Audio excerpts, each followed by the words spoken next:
Bonjour à tous et bienvenue sur la chaîne YouTube. Aujourd'hui, on va aborder un cas complètement fou, un cas complètement loco, le cas Marcelo Bielsa.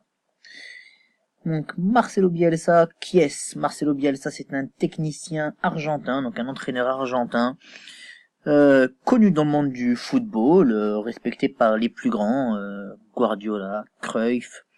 Tous parlent de Bielsa comme une référence en tant qu'entraîneur, mais il a réellement, on va dire, connu la gloire en France quand il est venu entraîner l'Olympique de Marseille. À ce moment-là, il sortait un petit peu du chapeau de Vincent Labrune et Margarita Louis-Dreyfus, et il a fait une bonne saison avec les hommes qu'il avait. Il avait à l'époque Payet, les frères Ayou, Thauvin, il avait, je crois que André, pardon, je crois que Jordan était déjà parti, Thauvin et autres. Et il avait fait une bonne saison avec cette équipe-là. Et d'ailleurs, les Marseillais avaient déploré le départ de Bielsa, qui était parti à l'époque pour des soucis, j'ai envie de dire des soucis d'homme. Apparemment, Vincent Labrune n'aurait pas tenu ses promesses, qui a mis Bielsa hors de lui, et ce qui a fait qu'il a décidé de quitter l'Olympique de Marseille après 2 ou 3 journées de championnat seulement en conférence de presse lors de sa deuxième saison. Donc ça c'était pour remettre les choses rapidement dans leur contexte. Donc il faut savoir que Bielsa, il a appelé El Loco, ce qui veut dire le fou en espagnol. Pourquoi il a appelé comme ça? Parce qu'il a l'habitude, la durée de vie de Bielsa globalement dans un club c'est 2 ans, et il a l'habitude de justement pouvoir claquer la porte rapidement. Il est réputé pour ses entraînements assez durs, notamment sur le physique, et sur le fait que voilà, il se fait respecter par ses joueurs, c'est-à-dire que Bielsa, il y a un match qui se passe pas bien, le samedi soir, le dimanche matin 6h, il vous dit vous venez vous entraîner. Il est aussi connu pour ses méthodes un petit peu, voilà, il aime bien avoir son groupe près de lui, donc il aime bien organiser des choses, des petits déjeuners entre les joueurs, les faire venir au vert un jour avant pour resserrer les liens, ou comme il a fait à Lille, ramener des bungalows par exemple. Et donc aujourd'hui, donc on va parler rapidement donc de l'homme. Donc ça on l'a fait, on a expliqué un petit peu ce qu'avait fait Marcelo Bielsa, hein. Il a notamment entraîné des sélections comme le Chili, et il a aussi entraîné différents clubs. Marcelo Bielsa, dont l'OM, c'est ça qu'il a fait connaître en France. Et donc moi j'aimerais traiter du Bielsa de Lille. Donc il faut savoir qu'on sait que Bielsa va arriver à Lille depuis à peu près 1 an et demi. Voilà, il est arrivé à Lille, et si vous voulez, on a su qu'il arriverait à Lille à peu près 6 mois avant qu'il arrive vraiment. Donc qu'est-ce qui s'est passé à Lille? On a eu un fort recrutement, donc on avait prévu Bielsa, on a Luis Campos en directeur sportif, donc des gens qui avaient fait, à l'époque où ils sont arrivés, leur preuve dans le football français, et avaient fait leur preuve dans le football français, et dont on se disait ce sont des personnes de confiance. Ça, c'est la première chose dont on disait voilà, Bielsa c'est un bon entraîneur, et Campos il ramène des jeunes, pas mal de jeunes. Il avait fait les premières années de Monaco, donc à Monaco il avait fait voilà certaines choses. Il avait ramené notamment tout ce qui était époque Nabil Dirar, Ferreira Carrasco, etc. Donc qui rejoignent Lille, c'était une bénédiction pour Lille, sachant que beaucoup avaient encore l'image de Lille, du Lille de 2012, donc avec le centre de formation. On pense à Hazard, on pense au Gervinho, tous ceux que Lille avait pu ramener. Alors ils sortaient pas tous du centre de formation, mais ils avaient ramené une belle équipe, dont tout le monde se disait Lille c'est un endroit où il y a un vivier de joueurs. Campos, Bielsa sont des connaisseurs du football, ça ne peut que matcher. Et moi le premier j'y ai cru. Donc est arrivé ça. Donc faut savoir que Bielsa est arrivé à Lille à peu près 6 mois avant. Il n'était pas encore entraîneur. C'était Passy qui était sur le banc avant lui. Passy qui a été son adjoint à l'OM et avec qui il a toujours entretenu de bonnes relations. Et donc déjà à l'époque Passy, Lille n'allait pas bien. Mauvais résultat, ils avaient plusieurs jeunes, ils avaient empilé des joueurs. Je crois que Lille a été connu, ils ont fait venir une quarantaine de joueurs en 2 ans, quelque chose comme ça, des jeunes, des moins jeunes. Mais tout le monde disait on attend Bielsa, il va faire quelque chose de bien. En tout cas, tout le monde espérait ça, et tout le monde se disait aujourd'hui c'est des joueurs qu'on voit un petit peu moyennas, Mais avec l'arrivée de Marcelo Bielsa, vous verrez, il y aura une cohésion de groupe, quelque chose, et ça se passera bien. Moi aussi, je vous le dis, hein, c'est pas pour me moquer des autres que je dis ça. Moi aussi, j'ai pensé que ça pourrait être bien. Hein. Moi, j'espérais parce que j'avais foi en Marcelo Bielsa. Il se trouve que donc Bielsa est arrivé, donc déjà il venait en amont, hein, 6 mois avant, il venait, il observait les jeunes de Lille, il regardait les joueurs, il disait voilà, ça c'est bien, ça c'est pas bien. Il était vraiment très présent, très actif. D'ailleurs, c'est quelque chose qui était assez bizarre à mon avis, parce que c'est vrai que Bielsa est connu pour être un taiseux, quelqu'un qui parle pas trop, qu'on voit pas trop. Donc ça, du moins, ça m'étonnait déjà de se dire ah bon, on voit Marcelo Bielsa, on le voit là sur les différents matchs, etc. On le voit voir un petit peu les jeunes, c'est quelque chose qui m'étonnait assez. Mais il n'empêche que il l'a fait, il a beaucoup supervisé les équipes de jeunes, et les équipes de la région, même d'aller voir les équipes de la région Nord-Pas-de-Calais, je crois qu'on dit Hauts-de-France maintenant, donc les équipes de la région Hauts-de-France, voilà.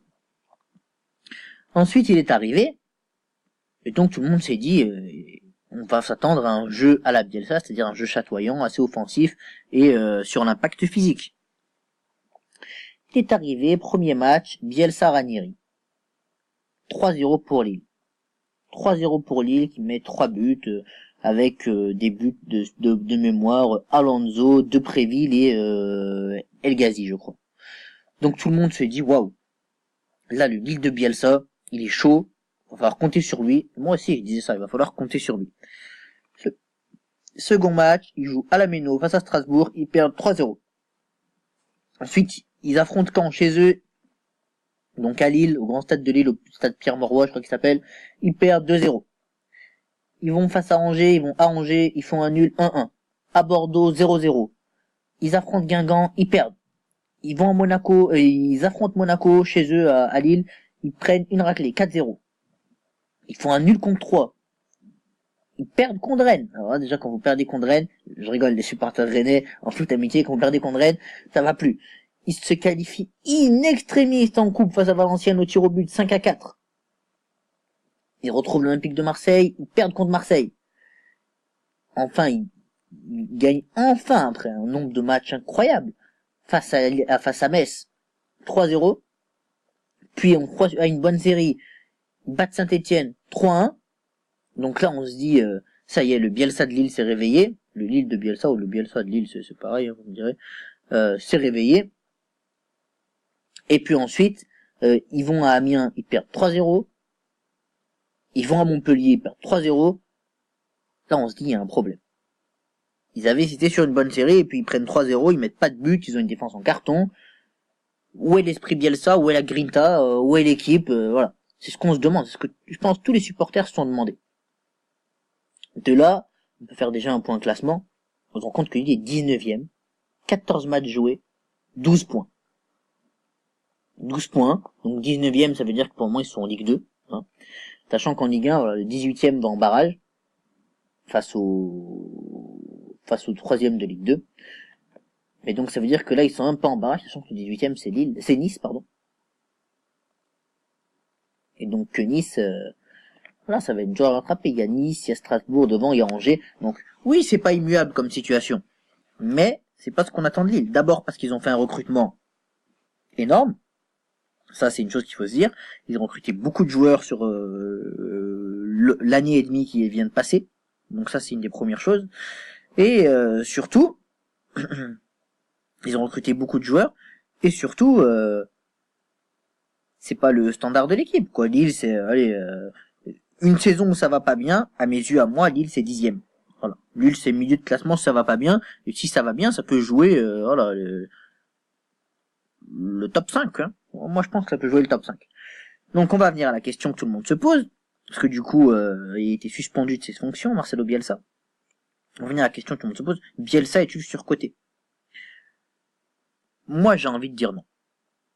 J'ai envie de dire non parce que le mec a prouvé, comme on l'a dit, il a inspiré des techniciens du football. Et moi, j'ai envie de dire non, il n'est pas surcoté. Et pourquoi?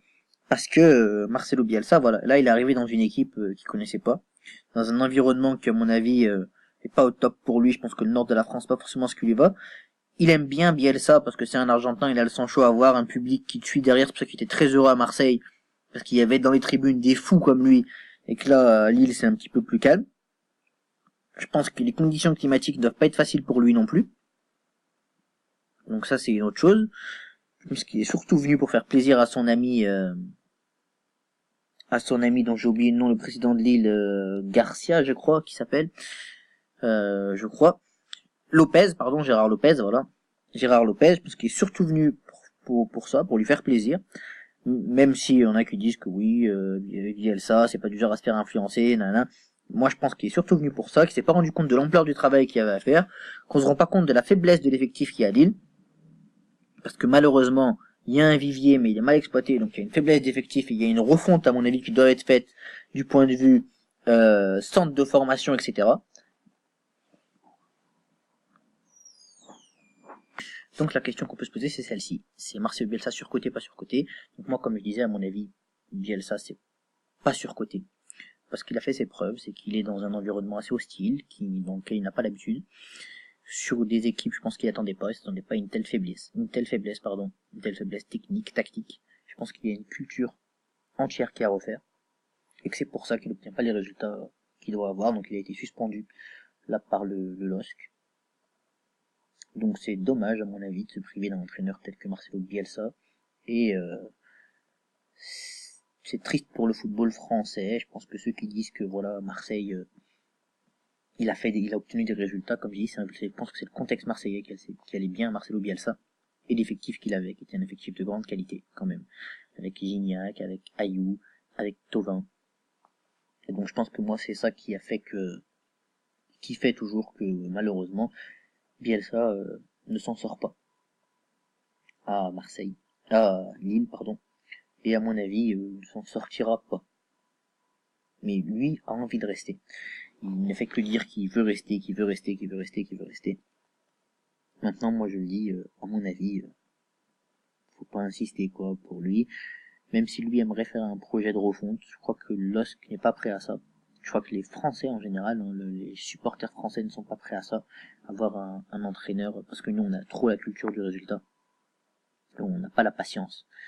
Donc à mon avis c'est dommage parce qu'il aurait pu, si on lui donnait ces moyens-là, il aurait pu, Marcelo Bielsa, à mon avis,